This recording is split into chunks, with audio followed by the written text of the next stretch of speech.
کل پورے انڈیا میں پہیا جام ہڑتال رہی اور خاص طور پر ہریانہ، راجستھان اور پنجاب کے جو انڈیا کے اسٹیٹس ہیں یہ مکمل طور پر کسانوں نے بند کر دیے. روڈز کے اوپر انہوں نے ٹریکٹرز لگا دیے، ٹرک لگا دیے، بلڈوزر لگا دیے اور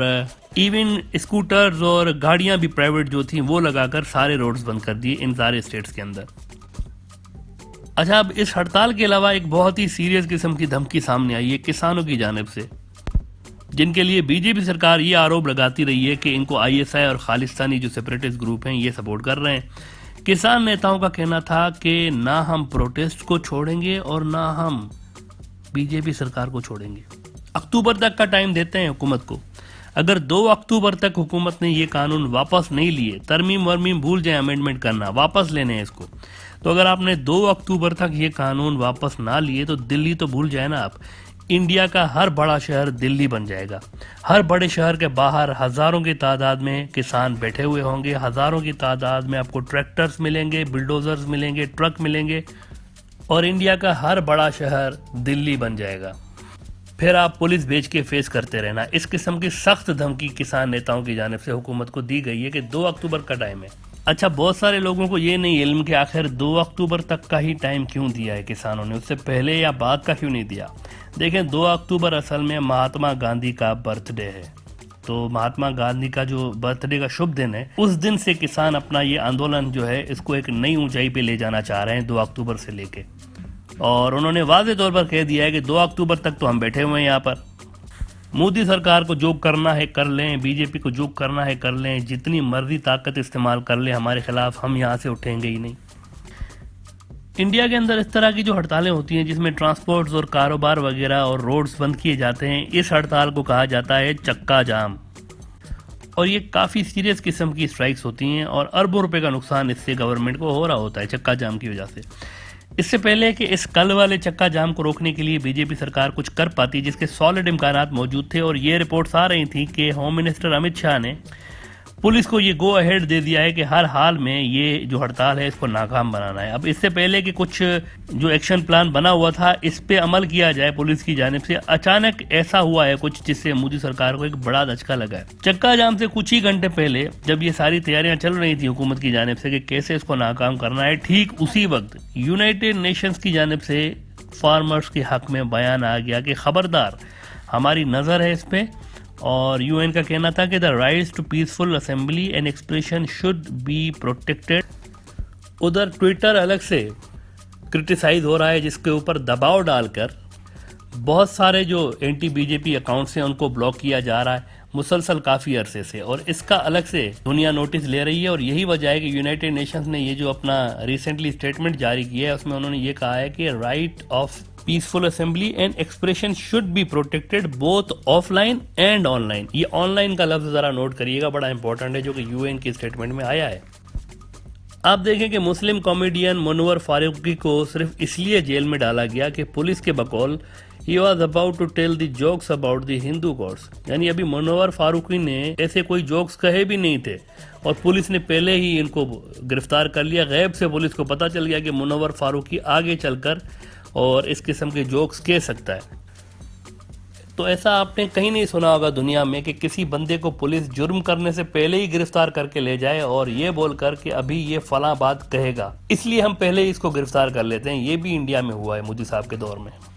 اس کے بعد آپ ذرا یہ تصویر دیکھ لیں. اس تصویر میں یہ جو ٹارزن نظر آ رہا ہے آپ کو، جس کے ہاتھ میں پرانے زمانے کی نتھو رام گوڈسے والی گن جنہوں نے پکڑی ہوئی ہے اور سیدھے فائرنگ کر رہے ہیں، آپ دیکھ سکتے ہیں. یہ آر ایس ایس کے ورکر ہیں جو کہ حکومت مخالف پروٹیسٹرز کو سیدھی فائرنگ کر رہے ہیں، سیدھی گولیاں مار رہے ہیں. اور یہ بابو تو اپنے گھر پہ بیٹھے ہوئے ہیں اس وقت اور آزاد گھوم رہے ہیں، لیکن منور فاروقی جیسا آرٹسٹ جو ہے یہ جیل میں رہا. تو ایک شدید قسم کے کرائسس کریٹ ہو چکے ہیں انڈیا کے اندر ہیومن رائٹس کی وائلیشنز کے حوالے سے، اور یہی وجہ ہے کہ اب یونائٹڈ نیشنز بھی کافی ایکٹیو نظر آ رہا ہے، جس سے مودی سرکار کے لیے بہت ساری پریشانیاں پیدا ہو چکی ہیں اور ان کے لیے بہت مشکل ہو چکا ہے کہ وہ پہلے کی طرح اندھا دھند کریک ڈاؤن شروع کر دیں اپنے مخالفین پر. دیکھیں، یہ جو کرائسس انڈیا کے اندر پیدا ہو چکے ہیں یہ بہت ہی سیریس قسم کے ہیں. یہ جتنا زیادہ چلیں گے اس کا فائدہ خالستان کے سپورٹرز کو ہی ہوگا،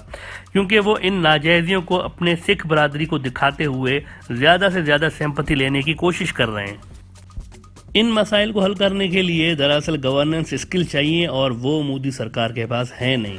دلتوں کا احتجاج ہوا, پھر مسلمانوں کا احتجاج ہوا سی اے اے پہ, پھر اسٹوڈنٹس کا ہوا, اور ان سب کو برے طریقے سے ہینڈل کیا گیا اور اس طاقت کے ساتھ اس کو کچلا گیا کہ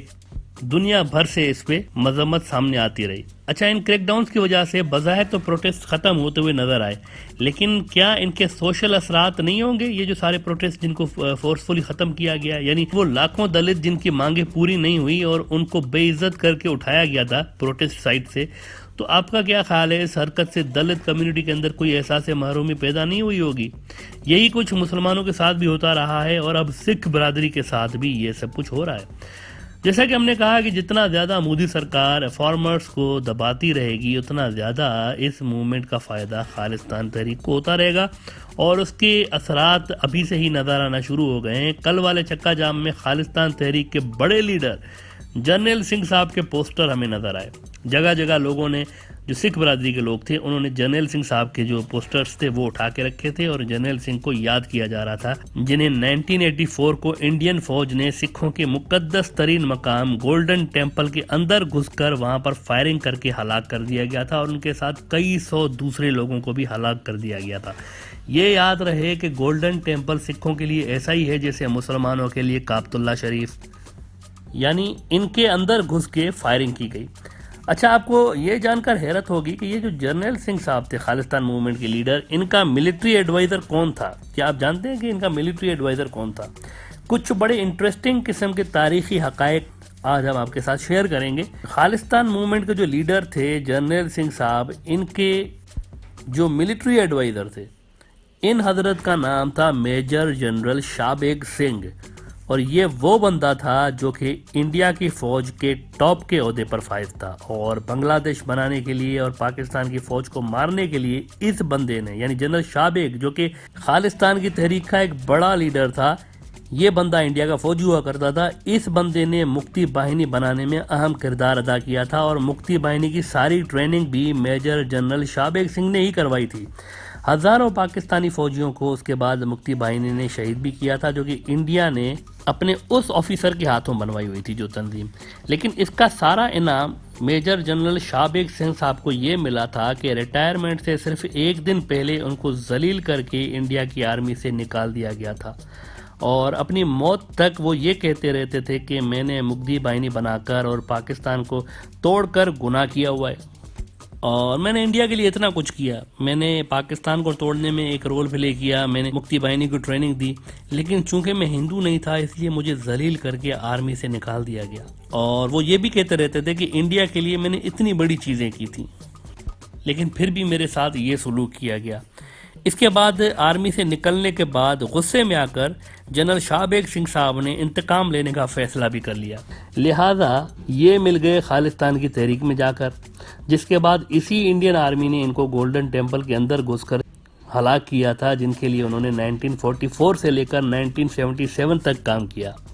تقریباً 33 سال یہ اپنی جان ہتھیلی پر رکھ کر انڈیا کے لیے لڑتے رہے, اور اس کا انعام ان کو بڑا ہی برا ملا. کچھ ایسا ہی حال اس مشہور تصویر میں نظر آنے والے اس انڈین جنرل کا بھی ہوا تھا جن کا نام تھا لیفٹیننٹ جنرل جگجیت سنگھ اروڑا. یہ بھی سکھ تھے, اور یہ جو سرنڈر ڈاکیومنٹ سائن ہو رہا ہے پاکستان کی فوج کا اور انڈیا کی فوج کا, اس میں یہ اروڑا صاحب نظر آ رہے ہیں. تو انہوں نے بھی آپریشن بلو اسٹار جو گولڈن ٹیمپل میں 1984 میں آپریشن کیا گیا تھا, اس پر یہ بھی تلملا اٹھے تھے, اور مرتے دم تک یہ آپریشن بلو اسٹار میں ہلاک ہونے والی سکھوں کی مدد کے لیے بننے والی تنظیم سٹیزنز جسٹس کمیٹی کے ممبر رہے, اور انڈیا کو کوستے رہے کہ انہوں نے بڑا ظلم کیا گولڈن ٹیمپل کے اندر. حالانکہ یہ راجیہ سبھا کے ممبر بھی رہے, لیکن اپنی زندگی میں کئی بار انہوں نے اس دکھ کا اظہار کیا کہ ان کے ساتھ انصاف کبھی نہیں ہو سکا بینگ اے سکھ. تو سکھوں کی تاریخ انڈیا کے اندر اگر آپ دیکھیں گے تو دکھوں اور تکلیفوں سے بھری ہوئی ملے گی آپ کو, اور خالصتان کی تحریک نے سب سے زیادہ نقصان پہنچایا انڈیا اور سکھ برادری کے ریلیشنز کو. البتہ جیسے کہتے ہیں نا کہ time heals everything, give it time. تو وقت کے ساتھ ساتھ یہ جو نئی نوجوان نسل سکھوں کی تیار ہوئی تھی, یہ ایک بار پھر انڈیا کے قریب آ گئی تھی, لیکن مودی سرکار کے آنے کے بعد سکھوں اور انڈیا کے درمیان ایک بار پھر دوریاں واضح ہوتی ہوئی نظر آ رہی ہیں. اور انڈیا کے لیے یہاں پر دو خطرناک باتیں ہیں. ایک یہ کہ پاکستان کے اندر پبلک لیول پر سکھ برادری کے لیے جو پازیٹیو جذبات ہیں وہ پائے جاتے ہیں، اور حال ہی میں پاکستان نے انڈیا کے ساتھ شدید کشیدگی کے باوجود، یعنی بارڈر پر فائرنگ ہو رہی تھی اور آپس میں مار کٹائی چل رہی تھی، لیکن اس کے باوجود بھی پاکستان کے اندر جو سکھوں کے مقدس ترین مقامات پائے جاتے ہیں، جو مذہبی مقامات ہیں ان کو پاکستان نے سکھ یاتریوں کے لیے کھولا ہوا ہے. یعنی ادھر پاکستان آر ایس ایس اور بی جے پی کے گنڈوں کو کنڈیم کر رہا تھا، اور ادھر سکھوں کے لیے کرتارپور کوریڈور پر کام شروع کر دیا ہوا تھا. یہ بھی یاد رہے کہ سکھزم کے بانی گرو نانک صاحب کا جو مقبرہ ہے وہ بھی پاکستان کے ہی اندر ہے، اور پاکستان کے شہر حسن ابدال میں، جسے ننکانہ صاحب بھی کہا جاتا ہے، وہاں پر سکھزم کے جو بانی تھے گرو نانک، وہ دفن ہوئے ہیں اور ان کی آرام گاہ وہاں پر ہے. تو اس اینگل سے بھی انڈیا کی جو سکھ برادری ہے اس کا پاکستان کے لیے پبلک لیول پر بڑے اچھے جذبات ان کے اندر پائے جاتے ہیں. یہ آر ایس ایس اور بی جے پی کے لیے تکلیف دہ بات ہے کہ سکھوں کے پاکستان کے ساتھ اچھے ریلیشنز ہیں. اور دوسرا یہ ہے کہ انڈیا کی جو فوج ہے اس کے اندر بڑی تعداد میں سکھ برادری سے تعلق رکھنے والے فوجی موجود ہیں، لہذا سکھوں کے خلاف کسی قسم کا کوئی ایکشن انڈیا کی فوج کے اندر بغاوت کا سبب بھی بن سکتا ہے. اس لیے مودی سرکار کے لیے یہ ایک مشکل مرحلہ آ چکا ہے کہ ایک طرف ان کو سکھ برادری کے یہ مطالبات ماننے ہیں، تو دوسری طرف ان کو اپنے کارپوریٹ سیکٹر، ان کی انٹرسٹ کو بھی انہوں نے پروٹیکٹ کرنا ہے، جن کی سپورٹ سے، جن کے پیسوں سے بی جے پی سرکار الیکشنز لڑ رہے ہوتے ہیں.